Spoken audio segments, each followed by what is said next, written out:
Hello everybody, it's Nuclear x86 here. Welcome to an Endercraft episode. So, this is a new series I'm creating, and it mainly involves, you'll be seeing a lot of this, because this is called basically my Endercraft base. So that's just a quick explanation of what Endercraft is. So, yeah, I'm going to give you a quick tutorial on my base.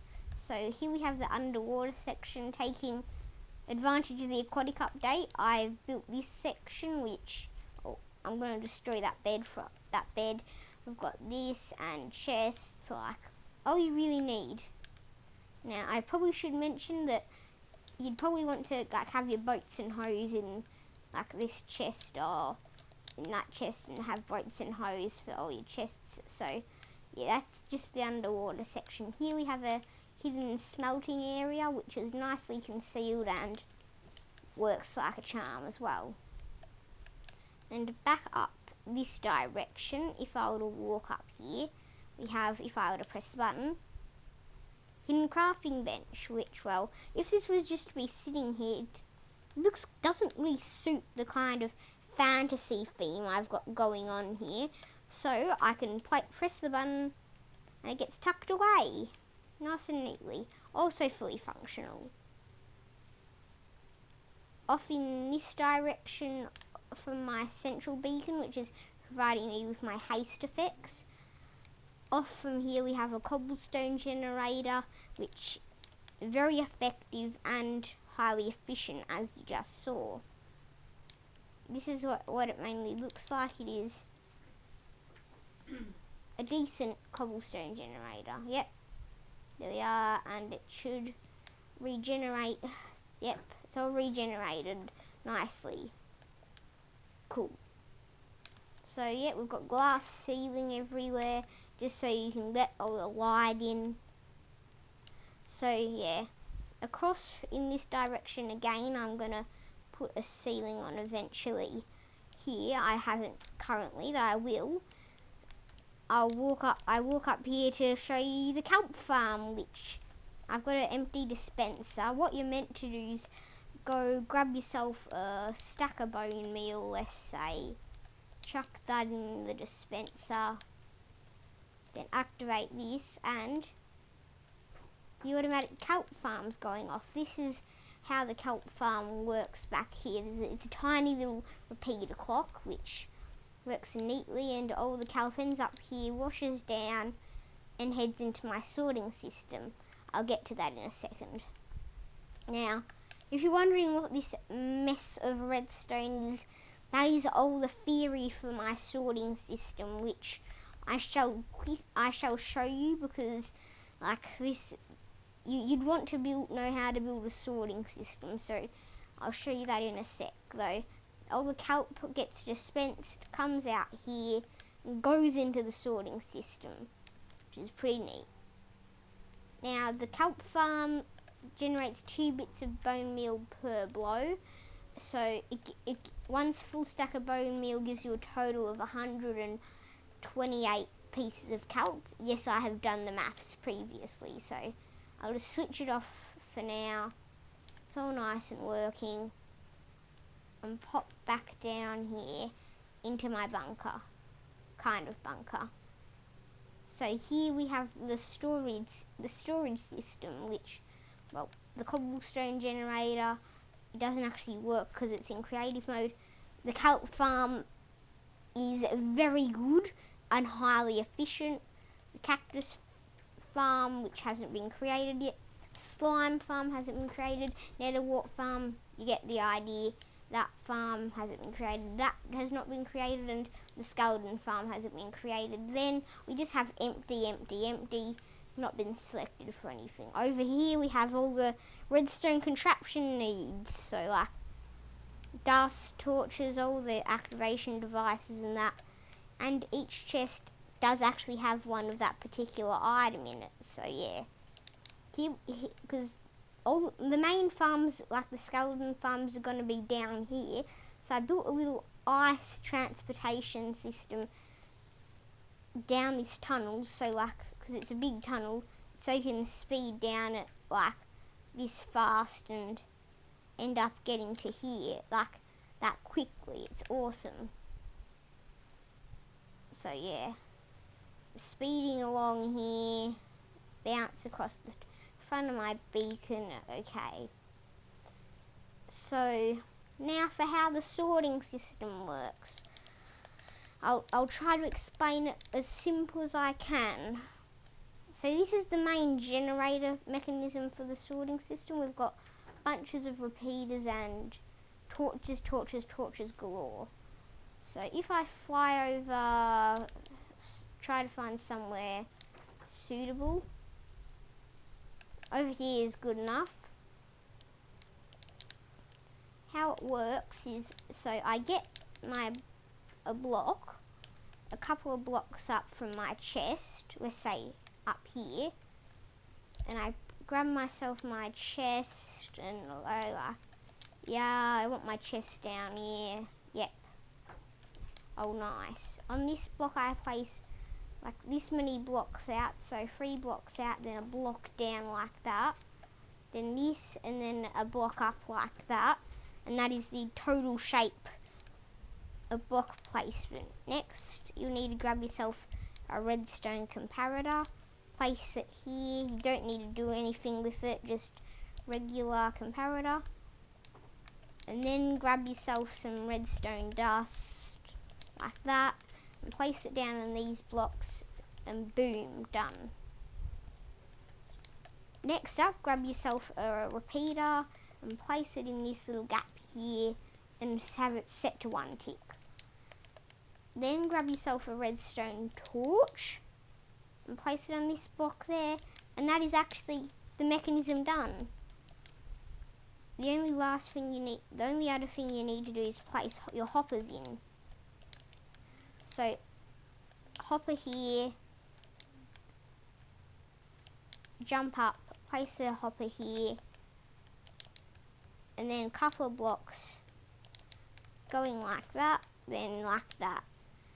And that is the full system done. Well, almost. What you can do is do something a bit like this, and have this is where the items that aren't sorted end up. And then like this, and then of course pop up here, and this is where, and that's your sorting system done. So to prepare your sorting system, let's say you want it to be TNT for some strange reason, place that in the first slot, then place any random items in the other 4 slots. I would recommend naming them just in case. And then what should happen is that you should have 41 of your chosen item in there, and then you should have 22 in your chest at the bottom, 1 in that hopper, and of course 0 in that hopper. And then that's actually the system done. Now you see, if I were to grab my TNT from this chest and put it here, open this up and throw TNT in, like the TNT comes in here easily, like it works, and this shuts this off for long enough for the comparative thing. Then it turns back on. 21 apparently. Yes, yeah, so it kind of works. It works enough. Though if you were to place, let's say, an arrow in, it ends up straight in the garbage chest. So how it works is the comparator's detecting the items in here. So like, for example, detecting TNT, and when an item goes down through there, it produces a signal allowing it to turn this off, allowing that item through into the bottom chest. Hopefully that makes enough sense. If it doesn't, there should be a video on the channel eventually on how these things work. So that's just a quick tutorial. Now back onto the Endercraft build site, which, oh, lightning. Oh, by the looks of things, I just found one of my nether portals, which I had scattered across the world. Okay, luckily I didn't destroy that, because the nether is a much quicker way of finding my way home.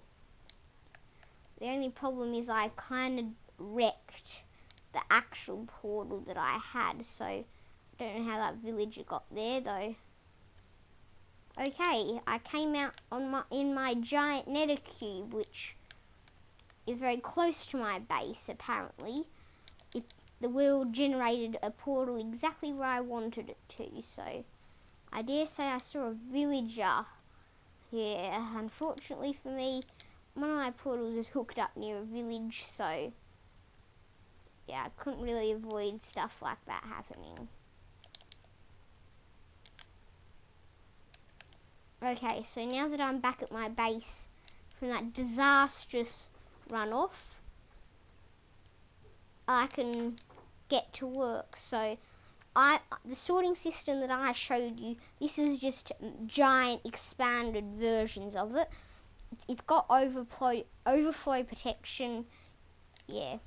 The only other things I've done is just I'm running water on top of the sorting hoppers, so the items go in the water, and then if they're recognised, they'll fall into the system. If they're not, but they'll just continue going around and around in the system, because the sign prevents the water from going back on the ice, keeps the speed. So that's how that works. The concept to the kelp farm is relatively simple. Bone meal makes it grow up 2 blocks, then observer detects that and pushes it, then pushes a second time, and that's actually as simple as that. So yeah, I'll just continue to reactivate the kelp farm, though the piston isn't actually connected to this little clock circuit in any way. It's actually connected to the observer. So that's also a good thing. It makes it slightly more compact. If I were to place the kelp up myself, it'd do that as well. Now, of course, if you get too close to it, yes, you will collect all the kelp from the machine. So I'd recommend just chuck all that in there, just to be on the safe side. And there's all the kelp running into the system. Now, it looks like a lot of it appears to be going too fast for the system to actually catch it the first time, so it's going around and getting caught the second time. That's actually the whole purpose of the system. If it's going too fast, it'll go around and get caught the second time around. So that's actually worked. I didn't expect it to work, though by the looks of things it has actually worked for me. So how successful. Man, that's a good farm. It's a very good farm. Super quick as well. So I'll just pop back over here, assuming that it's run out of bone meal. The repeater clock's still going, so I'll just flick it to that position. Then what I'm probably going to do next is build a roof on here, because it has a tendency to be raining a lot, and so it'll protect me from that. And you can see there are phantoms, a new mob which was added, flying around the sky, which makes life really difficult if you haven't slept. So I'm gonna now just build the roof on, which shouldn't be too hard. Okay, just build it up like that. That looks just about right. Yep. I'll just destroy these to prevent the head hitter thing, which is really annoying coming along. Then just build, yep, that up like a tube, kind of. Like that, and perfect. Exactly what I wanted. So now, another handy thing is you can actually see what the walls are made out of, though there still being a proper boundary there. That's a really good thing about it. And you can also see all the redstone circuits that are there to see if they're firing or not, without having to go and get in the way of those redstone circuits. So I'm just going to go build the walls up across here like that, and then all the way across kind of to this little module thing, and back like yeah, I'm gonna actually do this. By the looks of things, I'm gonna build it a bit over, kind of. It's a bit odd though. I just discovered that apparently I'd want to do it to provide full access. So yeah, I'm doing that. And then build this across, and that's actually working. I just have some hoppers going across there. Yep, there. Oh, why does this always happen to me? My kelp farms malfunction on me like 28% of the time. I'll just then build this area up and hopefully, yep, all nice and should be working now. So I'll just throw that into there. Yep, that should fire off a couple more times. And now all I need to do is build this up. So actually I should start from the higher edge. Probably is a wiser idea. And build the roof on whilst I'm going, actually. Building the roof first is probably a good idea. Like that, and then like that. And then is that 2 blocks or 3 blocks? Beautiful. And then boom, done. So now all I need to do is place a solid line of blocks across up here to create exactly a proper wall. And the clever thing is you can see through it, and due to the fact it's a blue, it fits with the theme of the build. So yeah, that's probably the advantage of using glass here. It doesn't cut off the theme of the build, it keeps the theme. So just doing this area up here, then up like that, then up to another block. So you see I'm creating like a little tube pattern, kind of allowing me not to get stuck on the staircases, and it also provides a nice view out there, which is probably what I wanted. Anyway, ladies and gentlemen, that's all I've got time for in today's Endercraft episode. If you liked it, please hit that like button, and if you really loved it, make sure to subscribe to catch up on episode 2 and episode 3 and so on. Thanks for watching, and I'm out. See you next time.